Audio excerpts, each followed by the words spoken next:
Dragons in a Bag by Zetta Elliott. Illustrations by Geneva B. For Marie, whose dragons are still in my bag. Chapter 1. Mama strokes my cheek with her finger before pressing the doorbell. I feel tears pooling behind my eyes, but I will not let them fall. Mama has enough to worry about right now. It's only for a little while, Jackson. I'll be back before you know it. I nod and look up at the peephole in the door. If I look down at my feet, the tears will fall and my nose will start to run, and Mama will know I don't want her to leave me here. Mama's biting her lip and tapping her toe nervously. She presses the doorbell again, letting it ring longer this time. We both hear someone stirring and cursing inside the apartment. Mama laughs nervously and says, Ma curses like a sailor sometimes, but she's a harmless old lady. She's fun, too. You'll like her, Jax. I never even knew I had a grandmother living in Brooklyn. Mama never mentioned her before. Sometimes Mama hides things from me, or that's what I let her believe. Mama thinks I don't know our landlord's trying to get rid of us. She takes down the eviction notices he pins to our front door, but I still know what's going on. Today Mama has to go to court. I want to go with her, but Mama wants to leave me here instead. A heavy body shuffles toward the door. Mama and I wait patiently as at least 3 locks are turned. The chain stays on and lets the door open just a crack. I cringe as a raspy voice asks, "What you want?" Mama smiles sweetly and places her palm against the door. She speaks slowly and politely. "It's just us, Ma. I called this morning and told you we were coming, remember?" The woman behind the door barks at Mama. "Of course I remember. You called and asked if you could leave the boy with me, and I said no." The sweet smile on Mama's face doesn't budge. If anything, it hardens. Mama tries to push the door open, but the chain's still on, and my mysterious grandmother doesn't seem ready to move out of the way. Mama puts her other hand on the doorframe and leans in so that the woman on the other side of the door can see and hear just how desperate she is. "It's only for a few hours. Please, Ma, you're all he has." I step back and wonder if that's really true. I'm sure Vikram would let me stay at his house for a while. His parents like me and don't mind having me around. Mrs. Patel calls me a good influence. That's what the grown-ups who know me always say. But this mean lady won't even open the door and give me a chance. If she doesn't want me around, that's fine by me. But it's not okay with Mama. She's whispering to the woman behind the door, but her smile is gone now, and there are tears shining on her cheeks. I want to hold Mama's hand, but instead I take another step back and hold on to the straps of my book bag. Mama's saying one word over and over again. "Please." I've never seen my mother beg anyone for anything. But it doesn't work, because the door finally closes. Mama rests her forehead against it before wiping her eyes and turning to me. "Let's go, Jax," she says wearily. I sigh with relief and take Mama's hand. Just as we start to walk down the stairs, I hear the chain slide, and the door opens once more. "One day. Give me your word, Alicia. One day." Mama says, "I promise, Ma." Then she pulls me back over to my grandmother's apartment. The door is open, but the lights are off, and I can't see anyone inside. Mama gives me a quick hug and pushes me through the doorway. Before I can ask her when she'll be back, Mama rushes down the stairs and is gone. Chapter 2. I step inside the dark apartment. "Lock the door, boy," my grandmother growls. I look at the 3 locks on the door and decide just to flip the one closest to the knob in case I have to make a quick exit. Then I let my eyes adjust to the shadows before searching for my grandmother. The apartment smells musty, but it looks tidy. The living room has 2 big windows with heavy curtains that shut out the spring sunshine. I shrug off my book bag and set it down by the door. I figure if things don't work out here, I can always run away and hope the Patels will take me in. I'm standing in what must be the dining room. There's a short hallway to my right, and I think my grandmother's voice came from that direction. Light spills into the hallway, and a moment later I hear pots and pans clanging. I figure my grandmother must be getting ready to cook something, so I move over to the kitchen and stand in the doorway. My grandmother's wearing a purple velour housecoat that clashes with the orange and green wallpaper in the kitchen. The housecoat must be old because the fabric is worn thin at the elbows and around the butt area. I'm guessing my grandmother sits a lot, though I didn't see a television in the living room. Right now she's standing at the sink, peering into a cupboard that looks pretty empty. "You hungry?" she asks in a gruff voice. "No, ma'am," I reply. "Boys are always hungry," she mutters before taking a jar of peanut butter off the shelf. I watch as she grabs a knife from the dish rack and a loaf of bread from on top of the fridge. It looks like I'm getting a sandwich whether I want one or not. Her white hair shudders like an angry cloud as she smears peanut butter onto the bread, all the while mumbling to herself. I'm pretty sure she's talking about me, but her voice isn't quite loud enough for me to hear, so I figure she's not actually talking to me. I stare at the worn patch on the back of my grandmother's housecoat and wonder what her face is like. She hasn't looked at me yet, so I guess she's not curious about my face. I wonder if we look alike. Folks always tell me I look just like my mother. We have the same dark eyes, long eyelashes, and curly eyebrows that creep across our faces like twin caterpillars. There's a box on the kitchen table that looks like it just came in the mail. It's about half the size of a shoebox, and lots of colorful stamps surround my grandmother's address, but there's no name written on the box and no return address that I can see. I go over to the table to get a better look. I slip into one of the chairs and examine the stamps. Most of them show birds and butterflies, but others have dinosaurs and lemurs on them. Where did this box come from, I ask. My grandmother grunts and says, "Far, far away." She pauses, glances at me over her shoulder, and adds, "Have an old friend in Madagascar. You know where that is?" I don't look up, but I can feel her eyes on me. Something tells me this is a test. Luckily, I know the answer. "It's an island off the coast of Africa," I reply. She puts down the knife and, for the first time, turns to really look at me.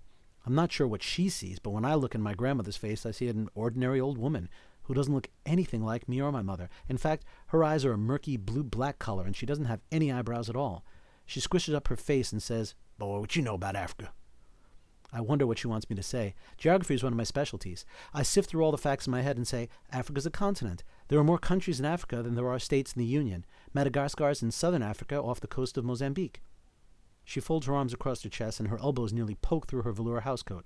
"Well, well, well," she says in a voice that lets me know she's impressed. I stare at the box so my grandmother won't see that I'm annoyed. People never expect a kid like me to know anything about anything. I'm used to it, but it still bothers me sometimes. My grandmother turns back around and finishes making the sandwich. "Your mama teach you about Africa?" I shake my head, but then realize my grandmother can't see me, so I say, "No, ma'am, I taught myself." Then I add, "There are lots of rare animal species that live on Madagascar." "Ain't that the truth?" she replies with a short laugh. For the first time today, I start to relax. Maybe we do have something in common after all. I reach out my hand and turn the box so I can check the stamps on the other side. To my surprise, the box jumps. My mouth falls open, but I hide my surprise when my grandmother turns around and brings the sandwich over to the table. She sets the plate down and then eases herself into a chair. "Eat," she says before shoving the plate closer to me. I'm not really hungry, but I figure it's probably easier to just do as I'm told. I take half the peanut butter sandwich off the plate and keep my eye on the box. The peanut butter is thick, and it takes a long time for me to swallow just one bite. I glance over at my grandmother and see in her eyes that she's laughing at me. "You need a beer to wash that down," she says. "Why don't you grab a bottle from the fridge?" "Beer? I'm 9 years old." I figure I'll just see what's inside the fridge and pour myself a glass of milk instead. I push back my chair and take 3 steps across the kitchen. I have to tug hard to open the fridge door, and the only thing inside is a head of wilting cabbage and a 6-pack of root beer. "Want one?" I ask her. "Sure," she says. "Why not?" I grab 2 bottles and close the fridge. That's when I notice that the box is moved from the kitchen table to the counter. I didn't hear my grandmother make a sound, but the box is definitely out of reach now. I set 1 bottle of beer in front of my grandmother and watch as she twists off the cap before taking a swig. "Ah," she says once she's swallowed. "Nothing like cold beer first thing in the morning." The clock on the wall reads 11:20, but I don't tell my grandmother that. I just sit down and open my own bottle of root beer. I take a small sip and watch the box on the counter. I think I see it move a fraction of an inch, but maybe my eyes are playing a trick on me. Maybe my grandmother just moved the box so I wouldn't get any peanut butter on it, or maybe she doesn't want me to know what's inside. I feel my grandmother watching me, so I look down at my sandwich instead. I force myself to pick it up and take another bite. "Not hungry?" she asks. When I shake my head, she helps herself to the other half of my sandwich. With a mouthful, she asks, "You like to read, boy?" I nod, and she continues, "Good. I got plenty of books. No TV, but you can read any book that's in this apartment." "We don't have a TV either," I tell her, happy to have discovered another thing we have in common. "Oh, yeah?" she replies. "Guess your mama didn't forget everything I taught her." I glance at the box again. This time I'm sure I see it move. My grandmother gets up suddenly and puts the lid back on the jar of peanut butter before returning it to the cupboard. She slams the door shut and says, "I need to make a phone call. When you're finished eating, just go on into the living room and find yourself a book, understand?" "Yes, ma'am." "And quit calling me ma'am," she snaps. "It's getting on my nerves." "Sorry, Grandma."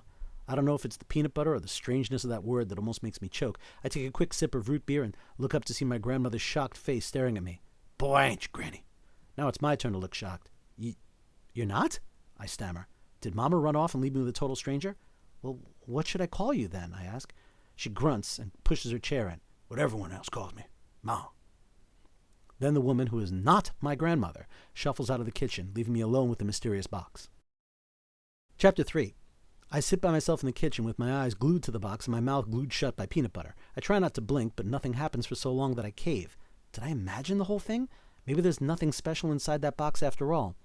Then I hear a scratching sound at the window, which is open just a crack. At first I think the breeze is making the crisp yellowed paper blind scrape against the window frame, but when the sound keeps up, I realize there's something moving out on the fire escape. I take another swig of root beer to unglue my mouth, just in case I have to cry for help. Then I stand up and take a deep breath. I go over to the window and carefully lift one corner of the drawn blind. The sight of a furry gray squirrel makes me sigh with relief. Squirrels are harmless, but this particular one seems determined to open the window. She reaches with the paws onto the edge, and her sharp claws scratch against the metal frame. "Want to come in?" I ask, even though I know she can't understand me. But to my surprise, the squirrel stops reaching under the window and nods at me. I glance over my shoulder to make sure Ma's not around. She must have one of those really old rotary phones because I can hear her dialing it in the dining room. I tug at the blind so that it rolls up a bit. If I ever let a rodent into our kitchen, Mama would pitch a fit. I think they're kind of cute, but Mama says squirrels are just rats with bushy tails. I bet Ma would pitch a fit too, but something about this squirrel makes me think it's a risk worth taking. I lift the window so the squirrel has enough room to crawl inside. The first thing she does is hop onto the counter where Ma left the stamp-covered box. The squirrel grabs the box like she's going to lift the package up. Then she turns her head and rests it on top of the box. She closes her bright black eyes, and I realize she's listening to whatever's inside. For several seconds, the kitchen is silent. I can hear Ma's voice in the other room. It sounds like she's arguing with someone. Finally, the squirrel lets go of the box and bursts into a fast-flowing stream of screeches and chirps. I can't understand what she's saying, of course, which seems to frustrate the squirrel. She hops from the counter to the table and grabs what's left of my peanut butter sandwich. You hungry? I ask. Go on, take it. I don't want any more.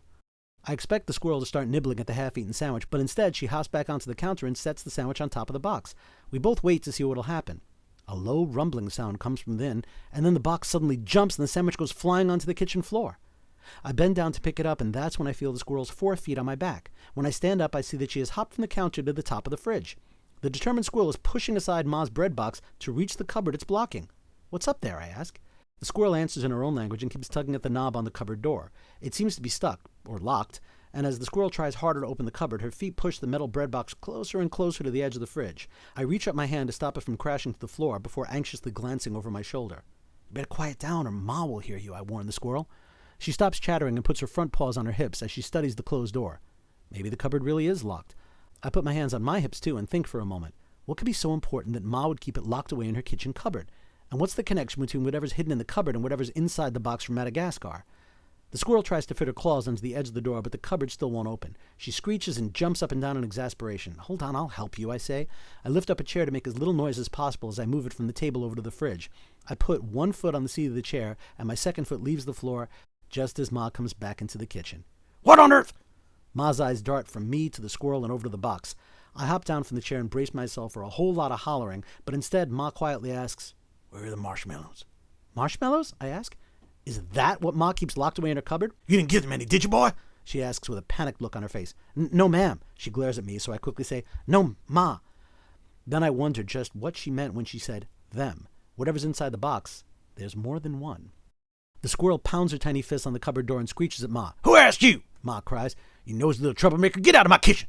When the squirrel doesn't obey, Ma grabs a wooden cane that's leaning against the wall. For a moment, I think she's going to wallop me, but instead, Ma raises the cane and aims for the squirrel. She jumps out of the way just in time, and Ma's cane crushes the metal bread box instead. It clatters to the floor, and the squirrel lands on my head, before hopping back onto the counter. She stands on her hind legs and chatters angrily at Ma. Don't you tell me how to handle my business. I may be old, but I ain't daft. Now get! Ma swings the cane again, and this time it comes down hard on the cardboard box. The squirrel and I gasp at the same time. Ma doesn't seem to care that there's things that are alive inside the box. She raises the cane over her head once more, but this time the squirrel surrenders. She backs away from the badly dented box, her paws held up in surrender. Then, to my surprise, the squirrel looks straight at me. She points at the locked cupboard above the fridge before squeezing out of the open window and disappearing down the fire escape.